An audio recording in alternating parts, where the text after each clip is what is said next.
ನಮಸ್ಕಾರ, ನಾನು ನಿಮ್ಮ ರಾಕೇಶ್ ಅರುಂಡಿ. ಗಿಲ್ಲಿ ಮನೆಯಲ್ಲಿ ಸಂಭ್ರಮ ನೋಡ್ತಾ ಇರ್ಬೋದು. ಎಲ್ಲ ಕಡೆಯಿಂದ ಫ್ಯಾನ್ಸ್ಗಳು ಬರ್ತಾ ಇದ್ದಾರೆ. ಜೊತೆಗೆ ಅವ್ರ ತಾಯಿಯವರು ಕೂಡ ಇದ್ದಾರೆ. ಅವ್ರಿಗಂತೂ ತುಂಬ ಭಾವುಕರಾಗಿದ್ದಾರೆ. ಯಾಕೆಂದರೆ ಅಭಿಮಾನಿಗಳ ಪ್ರೀತಿ ಜೊತೆಗೆ ಭಾಳಷ್ಟು ಸ್ಕೆಚಸ್ಗಳನ್ನು, ಗಿಫ್ಟ್ಸ್ಗಳನ್ನು ಎಲ್ಲವನ್ನು ಕೂಡ ತಂದು ಕೊಡ್ತಾ ಇರೋದು. ಗಿಲ್ಲಿ ಬಗ್ಗೆ ನನ್ನ ಮಗನಾಗಿ ಹುಟ್ಟಬೇಕಿತ್ತು ಅಂತ ಅನೇಕರು ಹೇಳ್ತಾ ಇರೋದು. ಒಬ್ಬ ತಾಯಿಯಾಗಿ ಇನ್ನೊಬ್ಬರು ಕೂಡ ಆತನಂಥ ಮಗ ನನಗೆ ಬೇಕು ಅಂತ ಬಯಸೋದಿದೆಯಲ್ಲ, ಅದು ಯಾರು ಕೂಡ ಆ ತಾಯಿಗೆ ಅದು ಗೊತ್ತಾಗುತ್ತೆ. ಆ ಫೀಲಿಂಗ್ಸು ಏನು ಹೇಳ್ತೀರಿ? ನನಗೆ ತುಂಬ ಸಂತೋಷ ಇತ್ತು ಕಣಪ್ಪ. ಆಡು ಮಾತು ಚಿಕ್ಕವರಿಂದ ದೊಡ್ಡವ್ರವರೆಗೂ ಆಡ್ತಾವ್ರಲ್ಲ, ಆ ಮಾತು ಕೇಳಿ ತುಂಬ ಖುಷಿ ಆಯ್ತದೆ ನನಗೆ. ಅಂದರೆ ಕರ್ನಾಟಕದ ಜನ ಇಷ್ಟೊಂದು ಪ್ರೀತಿ, ಇಷ್ಟೊಂದು ಆಸೆ, ಇಷ್ಟೊಂದು ತಮ್ಮಗೆ ಮಗನ ಥರ ನೋಡ್ತಾವ್ರಲ್ಲ, ಅದು ತುಂಬ ಖುಷಿ ಆಯ್ತು. ಒಬ್ಬ ಅಭಿಮಾನಿ ಹೇಳ್ತಾ ಇದ್ರು, ಇಲ್ಲಿ ರಜನಿಕಾಂತ್ ಲೆವೆಲ್ಗೆ ಬೆಳಿತಾನೆ ಅನ್ನೋ ರೀತಿಯಾಗಿ ಒಂದು ಅತಿಶಯೋಕ್ತಿ ಅಂತ ಭಾಳ ಜನಕ್ಕೆ ಅನಿಸಿದ್ರು ಕೂಡ ಅವ್ನ ಸಾಮರ್ಥ್ಯ ಆಗಿದೆ. ನೀವೊಬ್ಬ ನಟ, ಸ್ಟಾರ್ ನಟನಾಗಿ ನೋಡ್ಲಿಕ್ಕೆ ಇಷ್ಟಪಡ್ತೀರ ತಾಯಿಯಾಗಿ? ಓ, ನಮ್ಗೆ ತುಂಬ ಖುಷಿ ಅಲ್ವಪ್ಪ. ಆ ಥರ ಬೆಳೆದವನೇ, ಆ ಥರ ಆಯ್ತವನೇ ಅಂದರೆ ನಮಗೂ ಖುಷಿ ಅಲ್ವಾ? ಈ ಥರ ಇದ್ದವನು ಈ ಥರ ಅದನ್ನ ಅಂತ, ಅದೇ ಖುಷಿ ಕಣ. 3 ತಿಂಗಳು ತಾಯಿಯಾಗಿ ನೋಡಿ, ಅಲ್ಲಿ ಹೋದಾಗ ಎಣ್ಣೆ ಹಚ್ಚಲ್ಲ, ನೀವು ಅವನನ್ನ ಅಕ್ಕರೆ ಪ್ರೀತಿನ ಮಾಡ್ತಾ ಇದ್ರಿ, ತಪ್ಕೊಳ್ತಾ ಇದ್ರಿ. ನೀವು ಪ್ರತಿನಿತ್ಯ ಇಲ್ಲಿ ಟಿವಿಲಿ ನೋಡ್ಬೇಕಾದ್ರೆ ಎಷ್ಟು ಫೀಲ್ ಆಗ್ತಾ ಇತ್ತು? ಮಿಸ್ ಮಾಡ್ಕೋತಾ ಇದ್ರ? ತುಂಬ ಸಂತೋಷ ಪಡ್ತಿದ್ದೀವಿ ಅವ್ನು ನೋಡಿ ನೋಡಿ. ಅಂದರೆ ಕರ್ನಾಟಕದ ಜನ ಬಂದು ಬಂದು ಬಂದು ಮಾತಾಡಿಸ್ತಿರಲ್ಲ, ಅದಕ್ಕಿಂತಲೂ ಹೆಚ್ಚು ಖುಷಿ ಆಯ್ತಿತ್ತು ಅಷ್ಟೇ ಕಣ. ಜೊತೆಗೆ ಈ ಗಿಫ್ಟ್ಸ್ಗಳ ಬಗ್ಗೆ ಹೇಳೋದಾದ್ರೆ, ಪ್ರತಿಯೊಬ್ಬರು ಕೂಡ ಅನೇಕ ಗಿಫ್ಟ್ಸ್ಗಳನ್ನು ತಂದು ಕೊಡ್ತಾ ಇದ್ದಾರೆ. ಅದ್ರ ಬಗ್ಗೆ ಏನು ಹೇಳ್ತೀರಿ? ಇದು ನಿಲ್ಲದ ಕ್ರೇಜ್, ಇದು ಅಭಿಮಾನ, ಅದ್ರ ಬಗ್ಗೆ ತುಂಬ ಸಂತೋಷ ಐತೆ, ತುಂಬ ಖುಷಿ ಐತೆ. ನಿಮ್ಗಳ ಮಾತು ಕೇಳಿ ಇದ್ದದ್ದು ಖುಷಿ ಐತೆ. ಜೊತೆಗೆ ಇಲ್ಲಿ ತರಲೆ ತಮಾಷೆ ಬಿಗ್ ಬಾಸ್ ಮನೆ ಒಳಗೆ ಇದ್ದಾಗೆ ಇದನ್ನ ಅನ್ನೋ ರೀತಿಯಾಗಿ ನಿಮ್ಮ ಜೊತೆಗೆ ಬಾಲ್ಯದಿಂದ ನೋಡ್ತಾ ಇದ್ರಲ್ಲ, ಆ ತರಲೆ ತಮಾಷೆ ಅದೇ ಕಾಪಿ ಪೇಸ್ಟ್ ಅಂತ ಹೇಳ್ತೀರಾ? ಇದೇ ಥರ ಇವನು ಅವಾಗ ಹಾಗೆ ಹೆಂಗಿದ್ನ ಅದೇ ಥರ ಇವಾಗಲೂ ಇರೋದು. ಅವನು ಇನ್ನೂ ಬೆಳೆದ್ರು ಅದೇ ಥರ ಇರ್ತಾನೆ ಅಂತ ನನ್ನ ಮಕ್ಕಳ ಬಗ್ಗೆ ಭಾಳಷ್ಟು ಪ್ರೀತಿ ಒಲವು ಇತ್ತು. ತುಂಬಾ ಇಷ್ಟ. ಜೊತೆಗೆ ಗಿಲ್ಲಿ ಮನೆಯಲ್ಲಿ ಇವತ್ತು ಅವ್ರ ದೊಡ್ಡಮ್ಮ ಜೊತೆಗೆ ಚಂದ್ರಮ್ಮ ಮತ್ತು ಪ್ರಕಾಶ್ ಇಬ್ಬರು ಕೂಡ ಇದ್ದಾರೆ.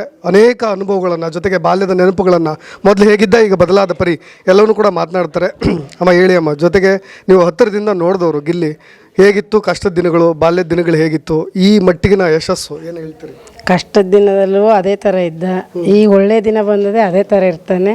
ಎಲ್ಲರಿಗೂ ನಮಸ್ಕಾರ. ಕರ್ನಾಟಕಕ್ಕೆ ಪ್ರತಿ ಇದಕ್ಕೆ ನಮಸ್ಕಾರ ಮಾಡಬೇಕು ಅಂತ ಇದನ್ನು ನಮಗೆ ತಂದು ಕೊಟ್ಟವನೇ. ಅವನು ಯಾವಾಗ ಹೆಂಗಿದ್ದ ಹಂಗೆ ಇದ್ದಾನೆ. ತುಂಬ ಖುಷಿ ಆಯ್ತು ನಮಗಂತೂ. ಹೇಳ್ಕೊಳಕ್ಕೂ ಆಯ್ತಾ ಇಲ್ಲ, ಮಾತಾಡೋಕ್ಕೂ ಆಯ್ತಾ ಇಲ್ಲ, ಆ ಥರ ಅನುಭವ ಇದಾಯ್ತೈತೆ. ನಮಗೆ ತುಂಬ ಸಂತೋಷ. ನಿಮ್ಮ ರಿಲೇಷನ್ಸ್ ಎಲ್ಲ ಕೇಳ್ತಿರ್ತಾರೆ ನೋಡಿ, ನೀವು ಹತ್ರದ ಒಂದು ಹುಡುಗ ನೀವು ನೋಡಿದಂಗೆ ಎಲ್ಲ ನಿಮ್ಮನ್ನು ಬಂದು ಕೇಳೋರು. ಹೌದೌದು, ನಮ್ಮನ್ನೇ ಕೇಳ್ತಾರೆ, ನಮ್ಮ ಮನೆಗೆ ಬರ್ತಾರೆ, ಅಲ್ಲಿಗೂ ಬರ್ತಾರೆ. ಏನು ನಿಮ್ಮ ತಂಗಿ ಮಗ ಅಂದಾಗ ನಮಗೂ ಅವ್ರು ನಮಗೆ ಸಂತೋಷಕ್ಕಿಂತ ಅವ್ರು ಬಂದು ಸಂತೋಷ ಪಡ್ತಾರಲ್ಲ, ಅದು ನಮಗೆ ತುಂಬ ಹೆಮ್ಮೆ ಅನ್ನಿಸ್ತಾ ಇದೆ. ಕಷ್ಟಪಟ್ಟಂಥ ದಿನಗಳು ಹೇಗಿತ್ತು ಮ್ಯಾಮ್ ನೀವು ನೋಡಿದಾಗ? ಅವರು ಫ್ಯಾಮಿಲಿ ಹೇಗಿತ್ತು? ಮೊದಲಿಗೆ ತುಂಬ ಕಷ್ಟದಲ್ಲೇ ಇದ್ದರು, ಚಿಕ್ಕ ಮಕ್ಕಳು, ಕಷ್ಟನೇ ಇತ್ತು ಪಾಪ.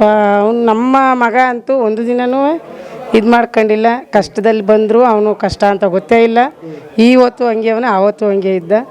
ಒಟ್ನಲ್ಲಿ ಮಗ ಅದೇ ಥರ ಜನ ಕಷ್ಟ ಬಂದಾಗ ಕೈ ಹಿಡ್ದಿರ್ಲಿಕ್ಕಿಲ್ಲ, ಮನೆ ಬಿಟ್ಟು ಹೋದ ಅನ್ನೋ ಸುದ್ದಿ. ಹೋದ ಅಷ್ಟೇ. ಅವ್ನು ಹೋದ್ರು, ಹೊರಗಡೆ ಹೋದ್ರು, ಯಾರ ಹತ್ರನೂ ಬರಲಿಲ್ಲ ಅವನು. ನಾವು ಬೆಂಗಳೂರಲ್ಲೇ ಇದ್ದವಾಗ, ಆದರೂ ಬರಲಿಲ್ಲ ನಮ್ಮ ಹತ್ರ ಎಲ್ಲ. ಬಂದು ನಾವು ಕಷ್ಟ ಹೇಳಲಿಲ್ಲ ಅವನು. ಏನೋ ಒಂದು ಮಾಡ್ತಾವನಲ್ಲ ಅನ್ನೋ ಉದ್ದೇಶದಲ್ಲಿ ನಾವಿದ್ದು. ಆಮೇಲೆ ಅದೇ ಮೊಬೈಲು TV ಬಂದಮೇಲೆ ಆವಾಗ ಗೊತ್ತಾಯಿತು. ಅಷ್ಟು ದಿನ ಗಂಟೆ ನಮಗೆ ಏನು ಹಿಂಗೆ ಕಷ್ಟಲ್ಲ ಅವನು ಇದ್ರೂ ಗೊತ್ತಿರಲಿಲ್ಲ ನಮಗೆ. ಸಿನಿಮಾದಲ್ಲಿ ಏನೋ ಸಾಧಿಸಬೇಕು, ಡೈರೆಕ್ಟರ್ ಆಗಬೇಕು ಅಂತ ಕನ್ಸ್ಕೊಂಡಿದ್ರು. ಭಾಳ ಜನ ಹೇಳ್ತಿರ್ತಾರೆ ಸಿನಿಮಾಗೆ ಹೋದ್ರೂ ಉದ್ಧಾರ ಆಗಲ್ಲ ಅಂತ. ನೀವು ಏನು ಅನ್ಕೊಂಡಿದ್ರ? ಕಾನ್ಫಿಡೆನ್ಸ್ ಅಂತಿದ್ದು ನಾವು ಅಂತಿದ್ದು, ಇದನ್ನ ಬರೀತಾ ಇದೆಯಾ, ಬರೆದು ಬುಕ್ಕೆಲ್ಲ ಮುಡುಕ್ತಿದ್ದ, ಇದನ್ನ ಬರೀತಿದ್ಯಾ, ಇದರಿಂದ ಏನು ಉದ್ಧಾರ ಅದೆಯಾ ನೀನು, ಇದು ಸರಿ ಇಲ್ಲ ನಿನಗೆ, ಹೋಗಿ ಮನೆಗೆ ಹೋಗಿ, ಊರಿಗೆ ಹೊಂಟೋಗು, ಇಲ್ಲಾಂದರೆ ಬಂದು ನಮ್ಮ ಜೊತೆ ಇದು ಕೆಲ್ಸಕ್ಕೆ ಹೋಗು ಅಂತ ಕೇಳ್ಕೊತಿದ್ದು. ನಾನು ಇಲ್ಲ ಹೋಯ್ತಾ ಇದ್ದೀನವ, ಕೆಲ್ಸಕ್ಕೆ ಹೋಯ್ತಾ ಇದ್ದೀನಿ, ಸಂಬಳ ಇಲ್ಲ ತಂದು ಕೊಡು ಅಂತ ಕೇಳ್ತಿದ್ದೀನಿ ನಾನು. ಅದಕ್ಕೆ ಕೇಳ್ತಿದ್ದ ಅವ, ಇಲ್ಲ ನಾಳೆ ಕೊಡ್ತಾರೆ, ನಾಳಿದ್ದು ಕೊಡ್ತಾರೆ, ಸಂಬಳ ಆಗಿಲ್ಲ ಅಂತ ಹೇಳ್ತಿದ್ದ. ಸಂಬಳನೂ ಸಿಗ್ತಾ ಇರಲಿಲ್ಲ. ಇಲ್ಲ ಸರ್, ಸಂಬಳ ಸಿಗ್ತದೆ, ನಾಳೆ ಕೊಡ್ತಾರೆ, ನಾಳಿದ್ದು ಕೊಡ್ತಾರೆ ಅಂತ ಹೇಳ್ತಿದ್ದೆ.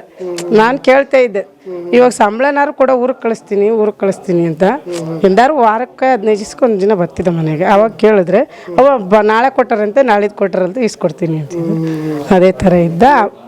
ಬೆಳೆ ಇಷ್ಟು ಜನ ನೋಡಿ ಅವ್ನು ಹುಡ್ಕೊಂಡು ಮನೆಗೆ ಬರ್ತಾ ಇರೋದು, ಇವನ್ನೆಲ್ಲ ನೋಡಿದಾಗ ಹೇಗೆ ಅನ್ಸುತ್ತೆ? ಒಬ್ಬ ಮನುಷ್ಯ ಹಿಂಗೆ ಬೆಳಿಬೇಕು ಅಂತ ಅನ್ಸುತ್ತೆ. ಹೌದು ಸರ್, ಎಲ್ಲರ ಮಕ್ಕಳು, ಬಡವ್ರ ಮಕ್ಕಳು ಹಿಂಗೆ ಬೆಳಿಬೇಕು, ಹಿಂಗೆ ಸಾಧನೆ ಮಾಡಬೇಕು ಅಂತ ಖುಷಿ ಆಯ್ತದ. ಆದರೆ ನನ್ನ ತಂಗಿ ಮಗ ಅಂದರೆ ಇನ್ನೂ ಹೆಮ್ಮೆ ಆಯ್ತದ ಸರ್.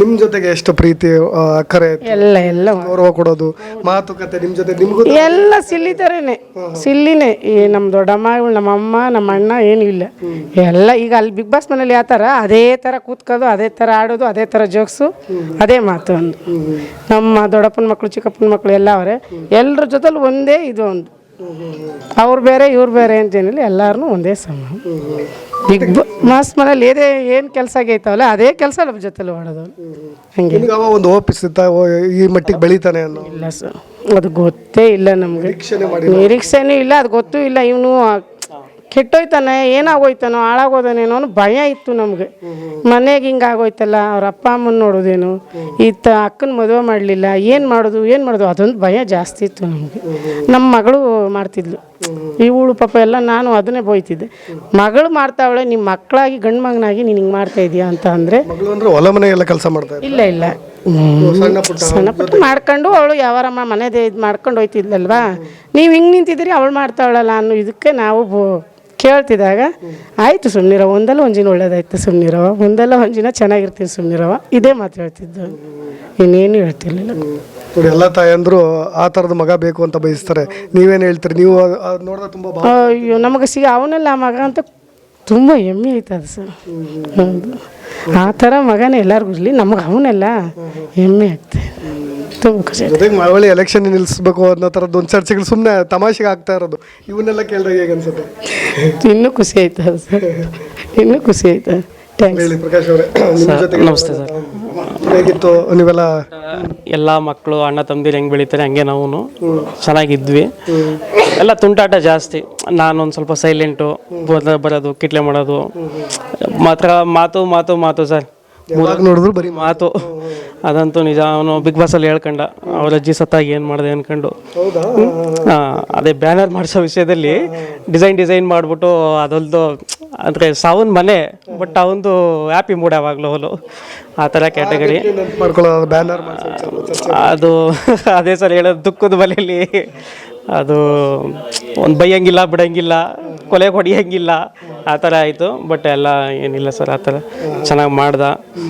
ಇಡೀ ನಮ್ಮ ಊರಿಗೆ ನಮ್ಮ ತಾಲೂಕಿಗೆ ನಮ್ಮ ಜಿಲ್ಲೆಗೆ ನಮ್ಮ ದೇಶಕ್ಕೆ ಒಂದು ಒಳ್ಳೆ ಕೀರ್ತಿ ತಗೊಬಂದಿದ್ದಾನೆ. ಇಂಥ ಒಂದು ಸಣ್ಣ ಬಡತನದ ಮನೇಲಿ ಹುಟ್ಟಿ ಇವತ್ತು ಎಲ್ಲ ಗಲ್ಲಿಲ್ಲೂ ಗಿಲ್ಲಿ ಅನ್ನೋ ಥರ ಆಯಿತು. ಅದೊಂದು ತುಂಬ ಸಂತೋಷ ಇದೆ ಸರ್. ಏನು ಇಂಟ್ರೆಸ್ಟ್ ಜಾಸ್ತಿ ನಿಮ್ಮ ಜೊತೆಗಿದ್ದಾಗ ಗಿಲ್ಲಿಗೆ ಜಾಸ್ತಿ ಇಂಟ್ರೆಸ್ಟ್ ಯಾವ ವಿಷಯಗಳ ಬಗ್ಗೆ ಆಟನೋ ಅವತ್ತಿಂದನೂ ಅನ್ನೋದಿದೆ ಇದೇ ಒಂದೇ ಒಂದು ಕಾನ್ಸೆಪ್ಟ್ ಇದ್ದಿದ್ದು ನಾನು ಸಿನಿಮಾಗೆ ಹೋಗಬೇಕು ಡೈರೆಕ್ಟರ್ ಆಗಬೇಕು. ಒಟ್ಟಿನಲ್ಲಿ ಡೈರೆಕ್ಟರ್ ಆಗ್ತೀನೋ ಬಿಡ್ತೀನೋ ಗೊತ್ತಿಲ್ಲ, ಸಿನಿಮಾ ಫೀಲ್ಡಲ್ಲಿ ಇರಬೇಕು ಅವನು. ಇದೊಂದಂತೂ ಅವ್ನಿಗೆ ಇದ್ದಿದ್ದು ಚಿಕ್ಕ ವಯಸ್ಸಿಂದನೂ. ಬಟ್ ಕಾಟಾಚಾರಕ್ಕೆ ಹೋಗ್ತಾ ಇದ್ದ, ಸ್ಕೂಲ್ಗೆ ಹೋಗ್ತಾ ಇದ್ದ, ಕಾಲೇಜ್ಗೆ ಹೋದ, ಒಂದು ITI ಕಂಪ್ಲೀಟ್ ಮಾಡ್ದ.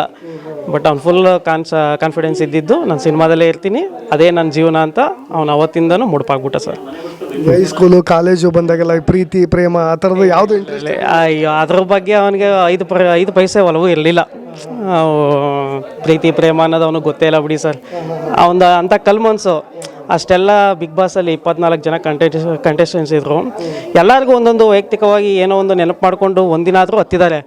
ಇವನು ಅದು ಫೀಲಿಂಗ್ಸ್ ಅಂದರೆ ಏನು ಅಂತಲೇ ಅಂದರೆ ಇದೇ ಅವನಿಗೂ ಪಾಪ ಕಲ್ಲು ಮನಸ್ಸು, ಅವನಿಗೆ ತೋರ್ಪಡಿಕೆ ಗೊತ್ತಿಲ್ಲ. ಆ ಥರದ ವ್ಯಕ್ತಿ ಅವನು.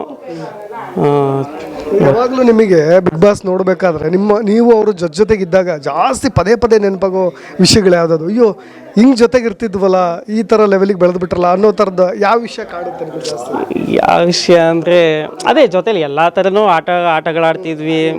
ಜೊತೆಲೆ ಪಕ್ಕದಲ್ಲೇ ಮಲ್ಕೋತಾ ಇದ್ದು, ಪಕ್ಕದಲ್ಲೇ ಊಟ ತಿಂಡಿ ಎಲ್ಲ ಒಂದೇ ತಟ್ಟೆಯಲ್ಲಿ ಮಾಡ್ತಾಯಿದ್ವಿ. ಅದೇ ನನ್ನ ವಯಸ್ಸಿಗೂ ಅವನ ವಯಸ್ಸಿಗೂ ಇವಾಗ ನಾನೇನು ಮಾಡೋಕ್ಕಾಗಲಿಲ್ಲ, ಅವ್ನು ಮಾಡಿದ್ದಾನೆ. ತುಂಬ ಸಂತೋಷ ಇದೆ ಸರ್. ನಮಗೆಲ್ಲ ಒಂದು ಹೆಮ್ಮೆ ಕೀರ್ತಿ ತಂದಿದ್ದಾನೆ, ಅದು ಭಾಳ ಸಂತೋಷ ಇದೆ ಸರ್.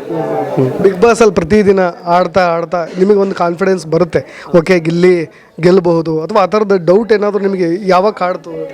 ಎಲ್ಲ ಡೌಟ್ ಅಂತ ಯಾವತ್ತೂ ಬರಲಿಲ್ಲ ಸರ್ ನಮಗೆ, ಖಂಡಿತವಾಗ್ಲೂ ಬರಲಿಲ್ಲ. ಅವನು ಡೇ 1ನಿಂದನೂ ಅಂದರೆ ಅವನಿಗೆ ಗೊತ್ತಿತ್ತು ಜನನ ಹೆಂಗೆ ಓಲ್ಡ್ ಮಾಡಬೇಕು. ಅದೇ ಫೀಲ್ಡಲ್ಲಿ ಇದ್ದಿದ್ದರಿಂದ ಅವನು ಮಾತಿನ ಶೈಲಿ ಇರ್ಬೋದು, ಜನಕ್ಕೆ ಬೇಗ ಕನೆಕ್ಟ್ ಆಗ್ಬಿಡ್ತು, ರೀಚ್ ಆಗ್ಬಿಟ್ಟು ಅವನು ಜನಕ್ಕೆ. ನಮ್ಮ ಆಡು ಭಾಷೆ, ನಮ್ಮ ಹಳ್ಳಿ ಭಾಷೆ ಮಾತಾಡಿಕೊಂಡು ಅಂದರೆ ಏನು ಫಿಲ್ಟರ್ ಮಾಡಿ ಮಾತಾಡ್ತಾ ಇರಲಿಲ್ಲ ಅವನು. ಮನ್ಸಿಗೆ ಏನು ಟಕ್ ಟಕ್ ಟಕ್ ಟಕ್ ಅಂತ ಅದೇನೋ ಹೇಳ್ದಂಗೆ ಪಟ ಪಟ ಅಂತ ಮಾತಾಡ್ಬಿಡೋನು. ಅದೊಂದು ಜನಕ್ಕೆ ಸಿಕ್ಕಾಪಟ್ಟೆ ಇಷ್ಟ ಆಯಿತು ಸರ್. ಅದರಿಂದ ಈ ಲೆವೆಲ್ಗೆ ಬೆಳೆದವ. ಇಲ್ಲಿ ಎಲ್ಲರೂ ನೀವು ಜೊತೆಗಿದ್ದಾಗ ಇಲ್ಲಿ ಎಲ್ಲರೂ ಮಾತಾಡ್ಸೋ ಪರಿ ನೀವು ಗ್ರಾಮದವ್ರನ್ನ ಬರೀ ಬಿಗ್ ಬಾಸ್ನಲ್ಲಿ ಮಾತ್ರ ಎಲ್ಲರ ಬಗ್ಗೆನೂ ಕಾನ್ಸಂಟ್ರೇಷನ್ ಇತ್ತು, ಅಥವಾ ಇಲ್ಲಿ ಎಲ್ಲರೂ ಮಕ್ಕಳನ್ನು ಮಾತಾಡ್ಸೋದು, ಹೋಗೋರು ಬರೋರನ್ನ ಆ ಕಾಳಜಿ ಹೇಗಿತ್ತು? ಊರಿನವ್ರ ಬಗ್ಗೆ ಎಷ್ಟು ಕಾಳಜಿ? ಇಲ್ಲ ಸರ್, ಯಾವತ್ತೂ ಆ ಥರ ಅವನು ನಾನೇನೋ ಒಂದು ಲೆವೆಲಿಗೆ ಬಂದ್ಬಿಟ್ಟಿದ್ದೀನಿ ಅನ್ನೋ ಹಿರಿಮೆ ಇರಲಿಲ್ಲ ಅವನಿಗೆ. ಬಂದಾಗ ಎಲ್ಲರೂ ಮಕ್ಕಳಲ್ಲಿ ಮಕ್ಕಳು, ದೊಡ್ಡವ್ರಿಗೆ ದೊಡ್ಡವನು, ಆ ಥರ ಎಲ್ಲರಿಗೂ ಗೌರವ ಕೊಟ್ಕೊಂಡು ಪ್ರೀತಿ ವಿಶ್ವಾಸದಿಂದ ಚೆನ್ನಾಗಿ ಮಾತಾಡ್ಕೊಂಡು ಎಲ್ಲರ ಜೊತೆ ಒಡನಾಡಿಯಾಗಿದ್ದಾನೆ ಸರ್ ಅವನು. ಬಟ್ಟೆ ಡ್ರೆಸ್ಗಳ ಬಗ್ಗೆ ನೀವು ನೋಡಿದಾಗ ಬನಿಯನ್ನು ಆ ಥರದ್ದು ಭಾಳ ಚರ್ಚೆಗಳಾಯಿತು. ನಿಮ್ಮ ಜೊತೆಗೆ ಇಲ್ಲಿದ್ದಾಗಲೂ ಕೂಡ ಅದೇ ಡ್ರೆಸ್ ಕೂಡ ಸಿಂಪಲ್ ವೇ ಸರ್ ಅವ್ನು ಇರ್ತಿದ್ದು. ಒಂದು ಟೀ ಶರ್ಟ್ ಹಾಕೊಂಡ್ರೆ ಹೆಚ್ಚು. ಅವಾಗೆಲ್ಲ ಪಟಾಪಟಿ ಚಡ್ಡಿಗಳು, ಚಡ್ಡಿ. ಇವಾಗೇನೋ ಬಿಡಿ ಒಂಚೂರು ಫ್ಯಾಷನ್ ಆಗೋಯ್ತು ಜೀವನ. ಅವಾಗೆಲ್ಲ ಹಳ್ಳಿ ಜೀವನ ಗೊತ್ತಲ್ಲ ನಿಮಗೂ, ಇದ್ದಿದ್ದೇ ಹಂಗೆ ಸರ್ ಅವನು. ಏನಾಗಿ ನೋಡೋಕೆ ಇಷ್ಟಪಡ್ತೀರಿ ಮುಂದೆ? ಇವತ್ತು ಇಷ್ಟು ಪ್ರೀತಿ ಕೊಟ್ಟು ಕನ್ನಡ ಜೊತೆ ಅವನ ಕೈ ಹಿಡಿದು ಒಂದು ಉತ್ತಮ ಸ್ಥಾನದಲ್ಲಿ ಇಟ್ಟಿದ್ದಾರೆ. ಅವನು ಆ ಗೌರವನ, ಆ ಸ್ಥಾನನ ಉಳಿಸ್ಕೊಂಡು ಎಲ್ಲ ಜನತೆಗೂ ಒಳ್ಳೆಯ ಹೆಸರು ತಂದು ಮಾಡ್ಕೊಂಡು ಹೋದರೆ ಅಷ್ಟೇ ಸಾಕು ಸರ್ ನಮಗೆ. ಅದೇ ಅವನ ಆಸೆ ಒಂದಿದೆ, ಡೈರೆಕ್ಟರ್ ಆಗಬೇಕು ಅನ್ನೋದು. ಅದೊಂದು ಈಡೇರಬೇಕು ಅವನಿಗೆ. ಅದರ ಮೇಲೆ ಪ್ರಯತ್ನ ಮಾಡ್ತಾನೆ ಸರ್ ಅವನು. ಒಂದು ಚಪ್ಪಲಿ ಕಳೆದೋಯ್ತು ಅಂತ ಅಂದ್ರಲ್ಲ, ಅದು ಅದಾದ್ಮೇಲೆ ನಲ್ಲಿ ಮೂಳೆ. ಈ ಕಾನ್ಸೆಪ್ಟ್ಸ್ಗಳನ್ನು ಮಾಡಬೇಕಾದ್ರೆ ಯಾರು ಕೂಡ ಆ ಲೆವೆಲಿಗೆ ಹಿಟ್ ಆಗುತ್ತೆ ಅಂತ ಗೊತ್ತಿರಲಿಲ್ಲ. ಆ ದಿನಗಳೆಲ್ಲ ಕಲಾವಿದರನ್ನ ಒಟ್ಟುಗೂಡಿಸಿದ್ದು, ಒಂದೇ ಸ್ಥಳದಲ್ಲಿ ಮಾಡಿದ್ದು. ಒಂದು ಏನಂದರೆ ಅವ್ನು ಈ ಥರ ಎಲ್ಲ ಮಾಡ್ತಾ ಇದ್ದಾನೆ ಅನ್ನೋದು ನಮಗೆ ಗೊತ್ತೇ ಇಲ್ಲ. ಅವ್ನು ಮನೆ ಬಿಟ್ಟೋಗಿದ್ದು ಅವ್ನು ಹೇಳ್ದೆ 2014ನೇ ಇಸ್ವಿ ಮನೆ ಬಿಟ್ಟೋಗಿದ್ದು. ಅವ್ನು ಬೆಂಗಳೂರಲ್ಲಿ ಬಂದಿರೋದು ಗೊತ್ತಿಲ್ಲ. ನಾವು ಬೆಂಗಳೂರಲ್ಲೇ ಇದ್ದಿದ್ದು. ಅವ್ನು ಬಂದು 2-3 ತಿಂಗಳು ಬಿಟ್ಕೊಂಡು ನಮಗೆ ಮಾಹಿತಿ ಗೊತ್ತಾಗಿ. ಅಂದರೆ ನಮ್ಮ ಚಿಕ್ಕಪ್ಪ ಹೇಳಿದ್ರು ಬಂದ್ಬಿಟ್ಟವನೇ ಅಂತ. ಬಟ್ ಅವಾಗ ಫೋನು ಇಲ್ಲ, ಏನೂ ಇಲ್ಲವಲ್ಲ ಕಾಂಟ್ಯಾಕ್ಟ್ ಮಾಡೋಕ್ಕವನ್ನ. ಯಾವಾಗ ಒಂದ್ಸಲ ಹಿಂಗೆ ಮನೆಗೆ ಬಂದಾಗ ಕೇಳಿದಾಗ, ಇಲ್ಲ ಒಂದು ಕಡೆ ಕೆಲಸಕ್ಕೆ ಸೇರ್ಕೊಂಡಿದ್ದೀನಿ, ಹೋಗ್ತಾಯಿದ್ದೀನಿ, ಸಂಬಳ ಓದ್ತದೆ, ಏನು ಸಮಸ್ಯೆ ಇಲ್ಲ, ಮುಂದಕ್ಕೆ ಎಲ್ಲ ಸರಿ ಆಯ್ತದೆ ಅಂತಲೇ ನಮಗೆ ಈ ಥರ ಹೇಳ್ಕೊಬರೋನು ಅವನು. ಕೊನೆಗೆ 1 ತಿಂಗಳಾಯ್ತು, 2 ತಿಂಗಳಾಯ್ತು, ಸಂಬಳ ಎಲ್ಲಿ? ಸಂಬಳ ಇಲ್ಲ, ನಾಳೆ ಕೊಡ್ತಾರೆ, ನಾಳಿದ್ದು ಕೊಡ್ತಾರೆ, ಈ ಥರನೇ ಕತೆ ಹೊಡ್ಕೊಂಬಂದ. ಅದಾದಮೇಲೆ ಮನೆಗೆ ಬರೋದು ನಿಲ್ಲಿಸ್ಬಿಟ್ಟ. ಅವ್ರಿಗೆ ಎಲ್ಲಲಿಸ್ತೋ ಏನೋ. ಯಾವಾಗಲೂ ನಾವು ಹಿಂಗೆ ಕೇಳ್ತಾ ಇದ್ರೆ ಪಾಪ ಬರೋಣ ಅಂತ ಇರ್ಬೋದು. ಮನೆಗೆ ಬರಲಿಲ್ಲ. ಅಷ್ಟೊತ್ತಿಗೆ ಆವಾಗಲೇ ಅವನು ವೀಡಿಯೋಸ್ ಎಲ್ಲ ಸ್ಟಾರ್ಟ್ ಮಾಡಿದ ಫೇಸ್ಬುಕ್ಕಲ್ಲಿ. ಫಸ್ಟ್ ಟೈಮ್ ನೋಡಿದಾಗ ನಮಗೆ ಅದು ಹೇಳೋಕ್ಕಾಗಲ್ಲ ಸರ್, ಪ್ರೀತಿ.